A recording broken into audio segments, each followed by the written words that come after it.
Eles não morreram. Palestra de Neville Goddard realizada em 28 de abril de 1964. O assunto desta noite é Eles não morreram. É possivelmente o assunto mais difícil de discutir, mas farei o meu melhor. Vamos para o maior de todos os livros, a Bíblia, e assim o Antigo Testamento é realmente uma história profética. Tudo nele acontecerá, tudo. Então vamos para o capítulo 51 de Jeremias, o versículo 39. Enquanto eles estavam inflamados, preparei um banquete para eles e os embriaguei, até que desmaiaram e então dormiram um sono perpétuo e não acordaram, diz o Senhor. Enquanto eles estavam inflamados. A palavra traduzida como inflamados é um transe autoimposto na verdade, ficar tão completamente levado por uma história que está sendo contada a mim que estou completamente inflamado, estou em transe. E assim, o banquete preparado é a história que me foi contada. Estou sendo contada uma história de transcendência de mim mesmo, e estou me banqueteando com isso. Então eu me banqueteio com isso até desmaiar, estou bêbado, e então nesse estado enquanto eu desmaio, eu durmo um sono perpétuo e não acordo. Essa é a história. Vocês que têm suas Bíblias podem conferir, é o capítulo 51, o versículo 39 de Jeremias. Agora, eu sei por experiência própria que nada morre, mas nada morre. A pequena flor que floresce uma vez floresce para sempre, e ainda assim, neste nosso mundo, tudo parece vir a existir, cresce, diminui e desaparece, tudo. Então, vemos coisas morrendo constantemente. Elas nascem e então morrem. E ainda assim, eu posso dizer a vocês por experiência própria que nada morre. Então, esta noite, pegaremos isso e tentaremos encarar, no tempo limitado, de ângulos diferentes. A Bíblia começa, no princípio Deus. Isto é Gênesis, o livro de Gênesis termina com a nota. Em um caixão no Egito. Gênesis 1, 50, 26. Todos os fins correm fiéis às origens, a origem é Deus. No princípio Deus. Em um caixão no Egito. A palavra traduzida caixão também é traduzida arca, e então Blake disse, o homem é a arca de Deus ou um fantasma da terra e do mar. Eu digo que o homem é aquela arca que contém Deus e Deus sendo tudo o que existe, tudo vai para a arca e a arca é o homem. Então, no princípio Deus. Em um caixão no Egito.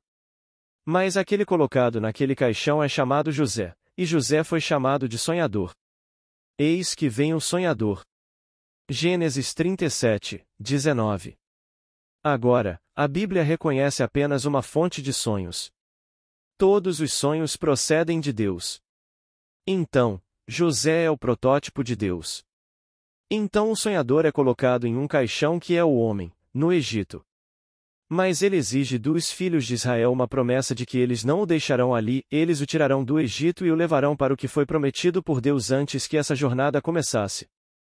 Agora, a própria Bíblia termina com a nota, no final do Apocalipse, omitindo o último versículo que é apenas uma bênção, mas o último versículo do final real é Vem, Senhor Jesus. Estas são as palavras. Então, no princípio Deus. Em um caixão no Egito. Vem, Senhor Jesus. Somos informados no Novo Testamento, em Colossenses, em Coríntios, que Jesus Cristo ressuscitou dos mortos, as primícias dos que dormiam. Então aqui algo é colocado no caixão e aparentemente está morto, e o primeiro despertar é chamado Jesus Cristo, as primícias dos que dormiam. Então, vem, Senhor Jesus, vem nos despertar deste sonho fantástico onde estamos lutando com demônios. Um grande místico, poeta, pintor e ensaísta irlandês, seu nome era George Russell, mas ele é mais conhecido por nós como A.E. Ele escolheu as iniciais A.E. Ele escreveu um livro chamado The Candle of Vision e neste livro ele revela suas experiências místicas. O que eu gostaria de usar esta noite ele chamou de The Many Colored Land. Ele disse: não vou lhe dizer onde eu vi, mas eu vi. Não vou lhe dizer onde vi isso. E então ele descreve o que viu. Um salão mais vasto que a maior catedral, e seus pilares feitos aparentemente de opala viva e pulsante. E entre os pilares havia tronos e eles desapareciam até o fim. Nestes tronos estavam sentados reis divinos, com cristas de fogo. Ele disse: Eu vi um que usava a crista do dragão, outro, como posso descrevê-lo, disse ele, parecia ser plumas de fogo, e elas se estendiam até o fim. Na extremidade mais distante havia um trono mais alto e nele estava sentado um maior que os demais, uma luz como o sol brilhava atrás dele.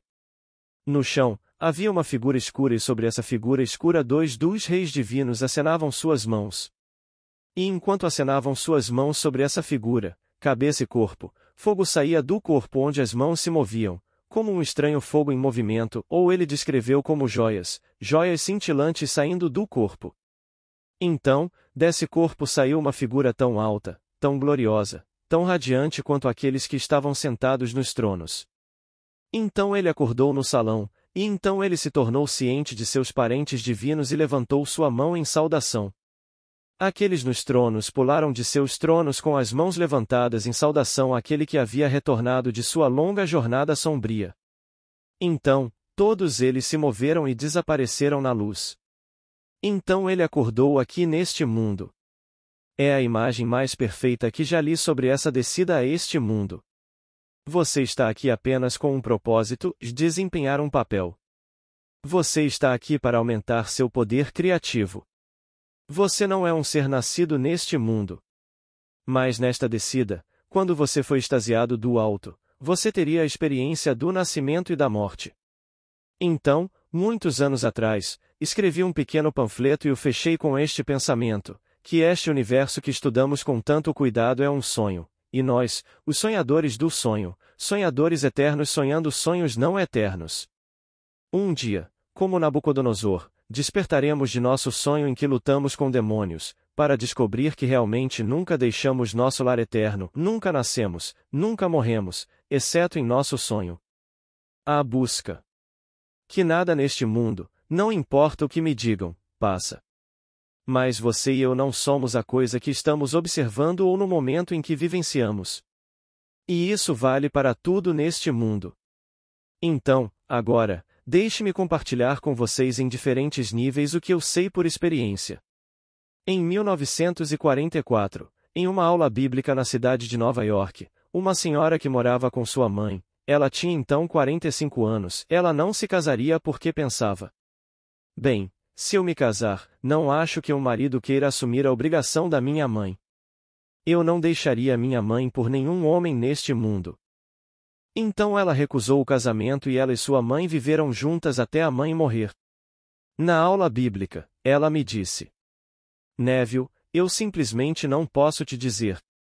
Meu coração inteiro se foi. Mamãe se foi e minha casa está vazia, meu mundo está vazio. Eu disse: Você quer ver sua mãe?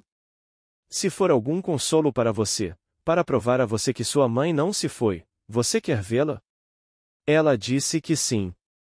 Esta é segunda-feira à noite, minhas aulas foram realizadas na segunda-feira à noite. Eu disse: Tudo bem, hoje é segunda-feira, agora é a segunda-feira seguinte e você está nesta sala agora e está contando à minha classe bíblica que conheceu sua mãe, e que sua mãe não morreu, há sobrevivência neste mundo. Eu disse: Você fará isso? Ela disse que sim. Na segunda-feira seguinte, ela se levantou na minha aula bíblica e disse isso para o público. Ela disse: Fiz isso na segunda à noite, terça, quarta e quinta. Nas primeiras horas da manhã de sexta-feira, comecei a acordar e me vi fora do meu corpo. Eu sabia disso porque olhei para a cama e lá estava o corpo. Naquele exato momento, minha mãe estava entrando pela porta. Bem, não me pareceu estranho que ela estivesse entrando pela porta, mas isso não era tão interessante para mim quanto o corpo. Então, quando minha mãe entrou pela porta, esqueci completamente que ela estava morta, o propósito do que eu estava fazendo, e então eu disse à minha mãe: Olhe, meu corpo. Ela me disse: Você é tão estúpido como sempre. Porque sua mãe não vinha às minhas reuniões, e sua mãe sempre desaprovava que sua filha fosse às minhas reuniões, porque sua mãe era uma cristã boa e ortodoxa, e ela pensava que eu estava levando sua filha para o caminho errado ao lhe ensinar uma Bíblia dessa forma. Esta era simplesmente a Bíblia do diabo. Então, quando a mãe disse você continua tão idiota como sempre, um cachorrinho entrou na sala, e ela se abaixou e começou a acariciá-lo. Ela sufocou o cachorro com beijos e carinho, e então ela percebeu, ora, este é meu cachorro que morreu há 5 anos. Naquele momento, ela ficou tão perturbada emocionalmente que surtou e se viu de volta ao corpo. 2 anos depois, vim para o oeste e recebi uma manhã um telegrama dizendo que meu secretário, que me serviu fielmente, ele era como um irmão para mim, havia morrido. E então, voltamos e eu cuidei do funeral dele. Ele nunca frequentou a igreja católica, mas nasceu na fé católica, e sua irmã, que ele nunca viu, e realmente não gostava, mas ela insistiu que Jack deveria ter um funeral católico, então acatamos sua decisão. Então fomos até a Verstral, Nova York, e ele teve o funeral católico perfeito, onde a irmã passou e beijou o cadáver, e todos eles passaram e o beijaram, e fizeram todas essas coisas. Bem, se isso é normal ou não, eu não sei, mas foi o que eles fizeram. Bem, eu tenho uma cunhada, irmã da minha esposa, ela é um pilar da igreja episcopal em Jersey, e eu acho que ela me ama muito por uma razão, porque eu cuido bem da irmã dela e do nosso filho. Então, sendo um bom pai e um bom marido, ela tolerará minha maneira de ganhar a vida. Ela não aceita isso, ela disse. Eu não acredito em uma palavra do que você diz, Neville, nem uma palavra. A imortalidade é simplesmente a extensão de si mesmo nas crianças, nos filhos delas e nos filhos delas. Mas a imortalidade, como você ensina, eu não aceito isso. Eu disse a ela. Como você pode dizer isso quando é cristã? Você não sabe que a pedra fundamental do cristianismo é a paternidade de Deus, a irmandade do homem e a vida eterna? E você não pode apagar uma pedra. Se você apagar uma dessas pedras fundamentais, o edifício inteiro cairá. É a paternidade de Deus, que você encontra nas palavras Nosso Pai, e a crença na revelação do cristianismo é vida eterna. Você não pode apagar uma. Ela disse, eu não vou acreditar em uma palavra que você diz. Disse ela. Bem, 6 ou 7 meses depois que minha secretária morreu, uma noite eu estava inconsciente, conscientemente, assim como estou aqui. Minha cunhada, entrou na sala, e minha secretária, que estava então supostamente morta há 6 ou 7 meses, entrou na sala. Ela me disse. Eu ainda não acredito em uma palavra do que você ensina, Neville. Então eu disse a ela. Como você pode dizer isso quando vê Jack? Ela disse. O que ele tem a ver com o que você ensina? Eu disse. Você não sabe que ele morreu há 6 meses? Veja, ela não está inconsciente conscientemente, ela está em um estado de sonho, então ela não está ciente. Bem, quando eu fiz a declaração de repente eu posso ver seu rosto começar a mostrar uma certa imagem de memória, e ela começa a trazer de volta o conhecimento de que ele morreu há 6 meses. Enquanto ela está olhando para Jack e Jack está aqui solidamente real, eu disse a ela. Eu vou te mostrar o quão real ele é. Eu disse. Jack, venha aqui. Então Jack veio, e eu coloquei minha mão em sua coxa, e a coxa estava tão sólida quanto isso. Eu disse, veja, minha mão não atravessa sua coxa. Ele é real, ele é solidamente real. E com isso, Jack fez isso comigo, bateu em sua mão. Ele disse, tire suas mãos. Exatamente o que ele teria feito se estivesse aqui. Não havia poder transformador na morte. O mesmo Jack, na roda da recorrência. Não há morte, mas há rodas dentro de rodas neste mundo. Então a cena mudou daquele momento e os mais agradáveis, eu diria, poucos anos que Jack teve naquela pequena roda, ele morreu aos 50 anos, então em 50 anos a experiência mais agradável foi na Flórida quando ele administrou um pequeno pomar de frutas cítricas de 150 acres. Ele administrou com base em tanto por mês e então se um lucro, ele obteve lucro. Mas ele estava vivendo ao ar livre e ele simplesmente amou isso. Então a cena mudou e lá estávamos nós na Flórida e ele estava jogando toranjas em mim. Eu peguei algumas, E então ela disse: Onde está minha toranja? Naquele exato momento, minha garotinha, que tinha então apenas 4 ou 5 anos, ela disse: Papai, hora do café da manhã e eu quebrei e estava de volta a este mundo nesta roda. Existem rodas com rodas dentro de rodas, e nada morre. Então, o propósito de tudo isso é despertar o sonhador. No princípio Deus. Em um caixão, este é o caixão e este é o Egito. Vem, Senhor Jesus, as primícias daqueles que ressuscitaram dos mortos. Vem essa promessa em mim de que não te deixarei, pois exigi uma promessa dos filhos de Israel de que não me deixariam no Egito, eles tirariam meu corpo do Egito e o levariam para a terra prometida. Então, estou pedindo para vir Senhor Jesus para que ele me leve, o ser envolto neste caixão, nesta arca onde todas as coisas estão contidas, e me desperte. O cristianismo é apenas o despertar, é tudo o que é, o despertar desta era para aquela era. Então, o homem pensa enquanto está nesta roda que estamos nos movendo em direção ao clímax inevitável do bem neste mundo. O clímax já ocorreu com as palavras está consumado. Está consumado é simplesmente o fim de uma era e o início de uma nova era que é marcada pela ressurreição. Então somos ressuscitados desta era para uma era totalmente diferente. Mas nós viemos para esta era.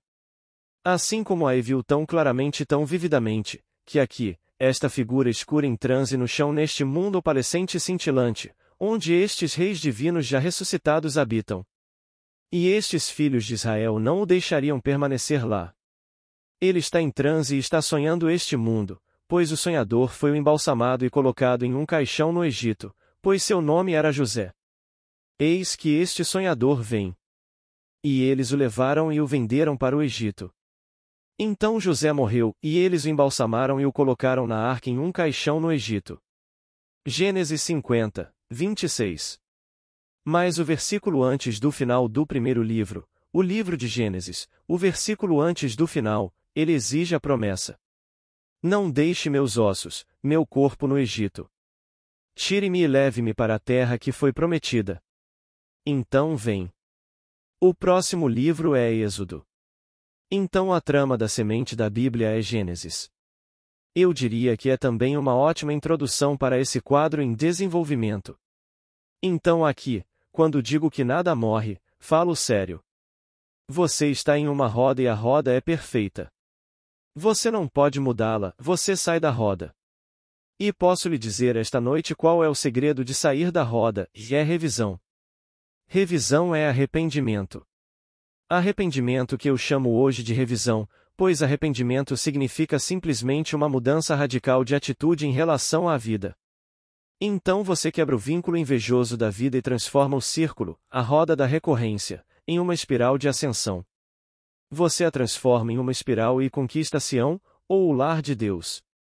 Então Davi construiu em um círculo e construiu para dentro ao mesmo tempo, e para realizar esse feito arquitetônico estranho e incomum, isso só poderia ser feito se você construísse em uma espiral. 2 Samuel 5 versículo 6, 9.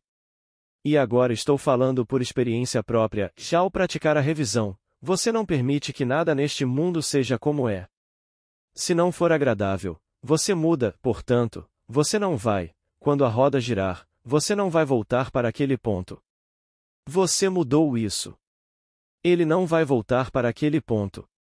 Ele vai voltar na forma de uma espiral e em vez de estar em um círculo de recorrência quando a roda gira, você está girando na espiral mudando um evento em seu círculo recorrente presente. Agora, há uma senhora que esta noite, ela e seu marido, e há 3 semanas, na sexta-feira passada, ela me disse: Perdi meu pai morreu.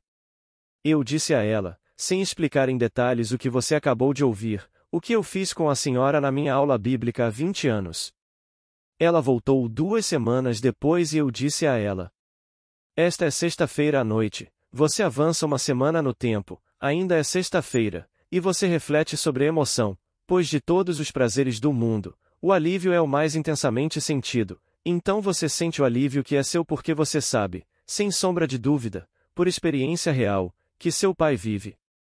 Ele não morreu, ele sobreviveu.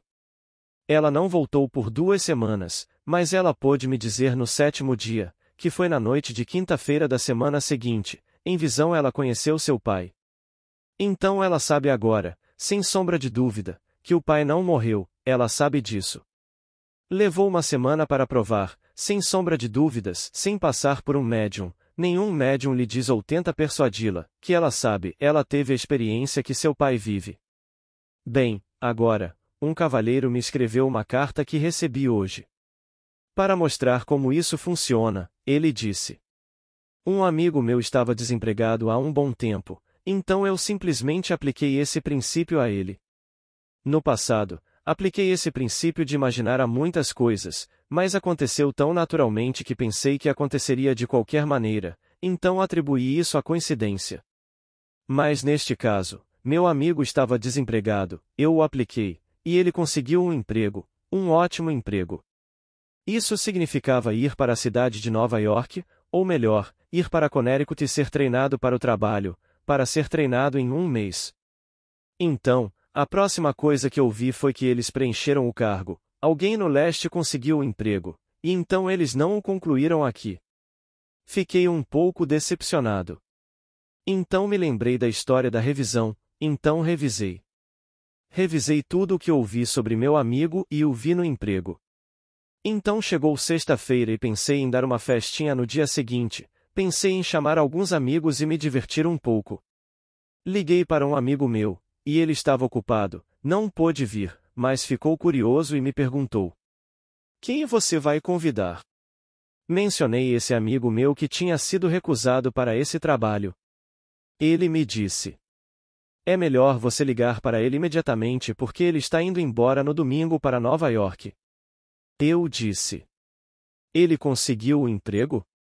Ele disse: sim, um emprego melhor. Ele foi recusado em um, então o chamaram de volta pela mesma agência e lhe deram um emprego melhor. Agora ele está indo embora no domingo para Nova York para ser treinado por um mês em Connecticut e depois voltar para o trabalho. Agora, ele não está aqui esta noite, mas sua carta chegou para mim hoje. Então, posso dizer por experiência própria que estamos sobre rodas, rodas dentro de rodas, e ninguém sabe que eles desempenham esse papel repetidamente. Você não quebrará a barreira invejosa da vida até começar a se arrepender, e arrepender-se é simplesmente revisão. A primeira proclamação no Evangelho mais antigo é: o tempo está cumprido, e o reino de Deus está próximo, arrependam-se e creiam no Evangelho. Marcos 1, 14. Arrepender-se é mudar radicalmente sua atitude em relação à vida, mudá-la completamente, não importa quão factual seja. Então o emprego não é dele, ele foi rejeitado, outra pessoa o conseguiu, e está a 3.000 milhas de distância, e você não pode discutir com eles. Eu não vou aceitar. Vou ver meu amigo naquele emprego. Vou me persuadir de que ele tem um emprego. E quando eu o chamo para um encontro, ele está indo embora, não. Ele está indo embora no domingo. Estou ligando para ele na sexta-feira pedindo um encontro no sábado. E ele está saindo no domingo, e ele está saindo no domingo para ser treinado no leste. Isso é quebrar a roda da recorrência e transformá-la na ascensão, na espiral. Foi exatamente isso que Davi fez quando conquistou Sião. Pois acima, somos informados, apenas os cegos, os coxos e os coxos eram necessários para mantê-lo longe para sempre. E assim, diferente de todos os outros que tentaram atacá-lo de fora, ele subiu o poço de água em uma espiral. Você sobe o poço de água em uma espiral praticando a arte da revisão. Então, se eu não dei nada ao mundo em meus 59 anos até agora, eu dei a arte da revisão. Não é novo, é simplesmente arrependimento. Mas o arrependimento, depois de anos de mau uso, é como um navio no mar com cracas. Ele deve ser levado e raspado, porque, hoje, arrependimento no mundo significa remorso, arrependimento. Depois de inumeráveis séculos acreditando que arrependimento significa sentir arrependimento e remorso, essa não era a intenção original, e nunca foi e ainda não é. É simplesmente uma mudança radical de atitude em relação à vida. E então, eu descobri. Não era novo. Não há nada novo sob o sol. Como nos é dito. Há alguma coisa da qual se diz: Veja, isto é novo? Era antes em eras passadas. Mas não há lembrança das coisas passadas, nem haverá lembrança das coisas que virão depois entre aqueles que seguirão depois. Porque eles estão em uma roda, e a roda é tão vasta que há rodas dentro de rodas dentro de rodas. Bem, pegue esta roda, e em 1901, essas duas educadoras, a senhorita Moberley e a senhorita Jordan. A senhorita Moberley era diretora do St. Hugh's College em Oxford e a senhorita Jordan era vice-diretora, que quando renunciou à direção, a senhorita Jordan se tornou diretora. Elas vieram de uma longa linhagem de educadores, portanto, foram educadas para observar e saber como realmente observar cuidadosamente o que deveriam dar uma opinião. Bem, em 1901, elas fizeram esta viagem a Versalhes, e quando retornaram após suas férias em Versalhes, escreveram um relato de suas experiências, e elas se compararam, se duplicaram. Você poderia sobrepor uma sobre a outra e elas se encaixavam. Não era o que elas deveriam ter visto em Versalhes. Enquanto estavam em Versalhes em 1901, ambas deslizaram no tempo e voltaram para Versalhes quando a rainha estava lá, pouco antes da execução. Eles viram o quadro inteiro, os trajes das pessoas, o que vestiam, o que faziam, a pequena ponte que não está mais lá, e seu relato foi tão preciso que o governo francês fez uma investigação completa do que eles disseram ter visto em comparação com o que hoje o governo francês apresenta como factual, e eles reorganizaram esse quadro para se conformar com o que viram pela investigação. A pequena ponte que não estava lá, eles substituíram, os trajes que não eram usados, eles substituíram, porque uma investigação completa provou que sua visão do que eles realmente viram era a verdadeira visão daquele período. Não havia passado. Se você pudesse agora deslizar no tempo para qualquer parte desta roda girando constantemente, você veria as coisas como elas sempre são. Quando Sir William Ramsay, o cientista inglês, tomou doses de éter sob controle, e ele fez sua secretária dar a dose, e então registrar o que ele estava observando e vivenciando. Então ele observou que agora vejo um homem entregando carvão, e parece que no momento ele está entregando o carvão porque alguém encomendou o carvão. Mas neste nível de retirada ele não está entregando o carvão porque alguém encomendou o carvão, parece-me que ele é a parte eterna da estrutura do universo. Neste momento no tempo ele está sempre entregando o carvão. Você se detém nisso. Neste momento no tempo, aquela parte da estrutura do universo está sempre entregando o carvão. Então neste momento no tempo, esta coisa aqui está sempre dizendo o que está dizendo. Mas você quebra o círculo, e você sai para a espiral, e deixa esta era e entra em uma era completamente diferente. Hamlet continua a ser representado. É o 400 anos do grande Shakespeare. Hamlet foi representado por 400 anos, e eles vieram e se foram como atores interpretando o papel, mas Hamlet, a estrutura interna daquela criação de Shakespeare, permanece. Atores vêm e eles interpretam e eles vão, eles interpretam e eles vão. O ator continua. E o ator é aquele que é chamado de Deus nas Escrituras. O ator é aquele que foi sepultado e colocado em um caixão no Egito, e este é aquele caixão. Então eu estou interpretando papéis, e então chega um momento no tempo em que chego ao fim da minha longa jornada sombria, e naquela estrutura maravilhosa meus irmãos estão esperando, passando por cima deste meu corpo escuro enquanto ele está em transe no chão daquela estrutura celestial. E enquanto eles passam suas mãos sobre o corpo escuro, eles despertam os fogos dentro dele e o dividem. Aquele pinheiro fendido é partido e sai um ser tão alto, tão glorioso, tão brilhante quanto aqueles que estão sentados nos tronos. Todos saem da mesma maneira, pois eu exigi antes de ser hipnotizado uma promessa de que eles não me deixariam hipnotizado. Eu sonharia o sonho da vida. Eu tomaria sobre mim as limitações da morte, e então sonharia esse sonho de nascer e morrer, e não ter nada e ter algo, e ser desejado e não desejado, e ser ferido, e ser cortado, sem olhos, sem braços, tudo isso eu sonharia. Mas não me deixe no sonho. Desperte, desperte, eu naquele momento no tempo em que o sonho estiver completo, porque se eu completar o sonho, terei aumentado o poder da minha criatividade. E eu me juntarei aos meus irmãos, meus parentes celestiais, e então, quando eu acordar e ficar acordado na sala, olharei ao redor e verei aqueles que sempre conheci, e ao vê-los, levantarei minhas mãos em saudação. Eles saltarão de seus tronos com suas mãos me cumprimentando e juntos no único corpo chamado Jesus Cristo. Apenas um em todo este mundo fabuloso. Então, tudo isso é o sonho e nada passa. Permanece fixo, uma estrutura fixa animada pelo sonhador.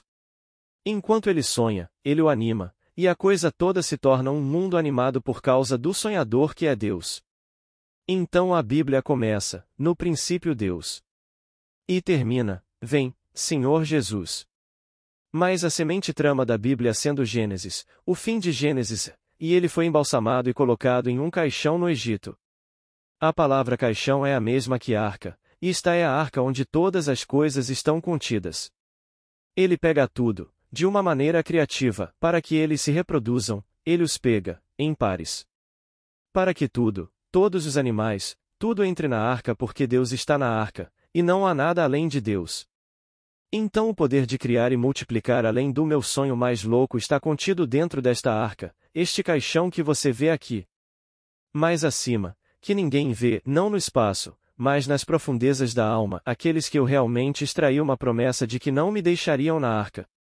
Eles observam cuidadosamente, e quando o sonho está chegando ao fim, eles passam suas mãos sobre meu corpo escuro adormecido. Deles surgem fendas no corpo e faíscas saem, como joias cintilantes, e de repente do corpo escuro emerge um ser tão alto, tão glorioso e tão brilhante quanto aqueles que estavam sentados nos tronos.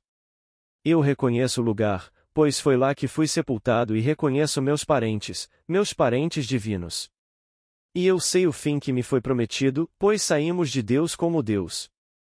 Nós somos os Elohim. Você é o Elohim, não uma coisinha do lado de fora. Então, quando o Elohim disse: façamos o homem à nossa imagem, ele assumiu as limitações do homem para a expansão de seu poder criativo. Então, como Jung revelou em seu livro, e quando ele se viu em meditação profunda, ele disse: então ele está meditando sobre mim, e quando ele acordar de seu sonho, eu não serei mais. Posso lhe dizer, quando você acordar do sonho, esta era não será mais para você, mas você, o sonhador, será simplesmente expandido além do que você era quando começou o sonho. Nada é perdido, tudo é ganho. Agora, você sabe o significado da palavra arca? O significado primordial da palavra caixão é arrancar, reunir. Esse é o significado primário da palavra. Você encontrará em sua concordância. Arrancar, reunir. Então, ao assumir as limitações da morte e sonhar com os horrores deste mundo, eu arranco e reúno um poder muito maior para criar do que eu poderia se não dessesse a essa limitação. Então esse é o significado da palavra arca, o significado da palavra caixão. Então aqui, no princípio Deus. Vem, Senhor Jesus. Então o clamor para todo o vasto mundo é: vem, desperta-me deste sonho. Pois parece que o homem tão extasiado lhe disse, deixe-me citá-lo mais uma vez, o capítulo 51, o versículo 39, enquanto eles estiverem inflamados, prepararei para eles um banquete e os embriagarei, até que desmaiem e durmam um sono perpétuo e não acordem, diz o Senhor. O sono é tão profundo que parece para sempre e para sempre. Eu os embriago. Quem os embriaga? É Deus. Bem, este é Deus fazendo a declaração. O que é essa inflamação? É a inflamação. Na tradução normal é chamada de calor, isto é, na versão King James. É o calor como o calor de um animal. Quando um animal está no cio, a vizinhança é perturbada. Toda a vizinhança é perturbada quando um animal está no cio. Eles vêm de longe e tudo é perturbado quando ela está no cio. Então, na versão King James é calor, na Revised Standard Version a mesma palavra é traduzida como inflamado, significa a mesma coisa. Enquanto eles estão inflamados, quando estou inspirado com a história. Pois ele está me preparando um banquete. E qual é a comida? Quando lhe perguntaram: você não comeu? Ele disse: tenho uma comida que vocês não conhecem. Minha comida é fazer a vontade daquele que me enviou, seu plano, seu propósito. João 4, 32,34 Estou me alimentando de seu plano, seu propósito. Estou tão inflamado com esse plano de expandir meu poder criativo que desmaio e pareço aos outros como se estivesse bêbado, o que agora é repetido no 2º capítulo de Atos quando Pedro disse: Não estamos bêbados quando eles estavam se banqueteando com o plano de Deus para expandir seu próprio poder criativo. Isso os deixou em um desmaio e o desmaio foi um sono, como um sono perpétuo do qual eles não acordariam até que Deus em seu ato misericordioso os despertasse. Mas ele extraiu uma promessa de si mesmo. Ele não seria deixado no Egito neste caixão, ele seria despertado. E então, a visão de Ae, ele disse: Eu não vou te dizer onde eu vi. Eu queria que ele tivesse. Mas esse é o privilégio dele, eu não vou te dizer. Mas se você tem The Candle of Vision, está fora de catálogo, mas vá à biblioteca. É lindamente escrito, é simplesmente. É tudo em prosa, mas é poesia, e é tudo baseado no que o homem realmente vivenciou. É um pequeno livro. Liguei para o filho dele em Nova York e perguntei se ele tinha cópias extras e algo que a escreveu, e o filho ficou encantado que eu mencionei e me lembrei do pai dele, mas, ele disse, sinto muito, eu nem tenho uma cópia dele. Eu mal posso acreditar nisso, e ainda assim, quando penso nisso, não acho que meu filho tenha um livro meu, então realmente não importa. Tenho certeza de que se eu fosse a Barbados, como farei em 2 meses, e pedisse ao meu filho uma cópia de qualquer coisa que eu tenha escrito, ele não conseguiria produzir. Ele não está interessado. E então, liguei para o jovem Russell, filho de George Russell, e pedi a ele qualquer cópia que seu pai tivesse escrito, pois ele escreveu alguns romances adoráveis, todos baseados nesse uso estranho e maravilhoso da imaginação. Mas o que citei esta noite é The Candle of Vision. Ele começa em uma nota muito pequena que precede todo o trabalho que ele cita do livro de Provérbios e do livro de Jó. No livro de Provérbios é dito: O espírito do homem é a vela do Senhor, e no livro de Jó é dito: E quando sua vela foi acesa sobre minha cabeça, por sua luz eu andei pela escuridão. Então ele pega essas 2 passagens de Provérbios e Jó e as coloca na primeira página, e então começa suas próprias experiências místicas maravilhosas. Então o livro é chamado The Candle of Vision. Eu tinha 2 cópias e dei uma para meu amigo Freedom Bellery em São Francisco. Como ele está fazendo esse trabalho, se eu tivesse cópias extras de qualquer coisa que eu amasse, eu daria a ele para que ele pudesse ser encorajado a simplesmente ir e continuar expandindo. Agora, vamos entrar no silêncio. Pergunta: Onde está a teoria da reencarnação? Resposta: Onde está a teoria da reencarnação? A Bíblia não a ensina. Você está naquele estado profundo, no alto, sonhando esse sonho de vida, e quando você acorda você simplesmente expandiu seu poder criativo. Mas você nunca foi nenhuma das vestes que você interpretou mais do que Laurence Olivier foi Hamlet. Ele interpretou, possivelmente, todos os personagens que Shakespeare escreveu, mas ele continua sendo Laurence Olivier e ele nunca foi Ricardo III, que eu vi na outra noite. Ele nunca foi Hamlet e eu vi nisso. Ele nunca foi nenhum dos personagens que ele interpretou. Então a reencarnação não é ensinada nas Escrituras. E como somos ensinados em um princípio rabínico, o que não está escrito nas Escrituras é inexistente. Eu nunca tive nenhuma experiência onde eu fosse outra pessoa além do ser que eu sou. Naquele momento, quando eu me dei conta de que eu sou o pai do Filho unigênito de Deus, cujo nome é Davi, eu ainda era o ser que eu sou. Então não se preocupe com as vestes ao redor, não significa nada. Você os embaralha novamente e os faz se conformar aos sonhos como você decide que quer que a vida seja.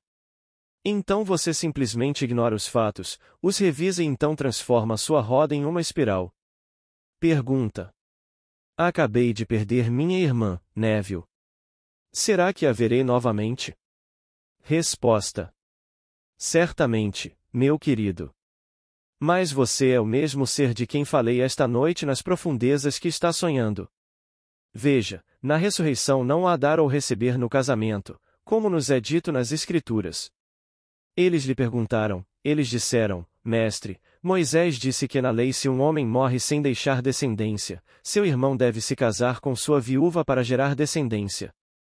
Bem, havia 7 irmãos, e um se casou e morreu sem deixar descendência, o segundo se casou com ela, ele não deixou descendência quando morreu, e então o terceiro e o quarto e assim por diante, até que finalmente todos se casaram com ela sem deixar descendência.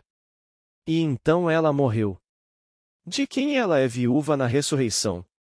E ele respondeu: Vocês não conhecem a Escritura. Nesta era casamento e a dar-se em casamento, mas os que são considerados dignos de atingir aquela era não se casam nem são dados em casamento, porque são filhos da ressurreição. Lucas 20, 27, 34. A ressurreição significa que eles são tirados desta roda de recorrência para uma era completamente diferente, pois eles não morrem mais, eles são agora filhos de Deus, filhos da ressurreição. Então, quando você despertar desta roda de recorrência, você será um com os Elohim porque você é um agora. Você é agora o Elohim que se contraiu no caixão chamado homem para sonhar o sonho da vida, e quando você acordar, você será simplesmente um Deus aprimorado, ainda o Elohim. Pergunta: quando você se encontra com uma grande dificuldade? Não estou familiarizado com esse ensinamento? Resposta: minha querida, antes de tudo, enquanto você está sentada aí, agora diga eu sou, apenas diga. Isso é Deus. Todas as coisas são possíveis para Deus, todas as coisas. Não vire para a esquerda ou para a direita, apenas Deus. Considere Deus confiável. Então assuma que eu sou. E você nomeia como quer que seja. Agora, quando você assume que é isso, para a confirmação dessa suposição, olhe mentalmente para o seu mundo e veja seu mundo refletir mentalmente a realidade do que você assumiu. Se um amigo seu soubesse da sua boa sorte depois que isso se tornasse um fato, então mentalmente deixe seu amigo saber disso. Mas não diga a ele fisicamente. Viva nessa suposição e sua suposição, se você persistir nela, se solidificará em fato. Isso está claro? Boa noite.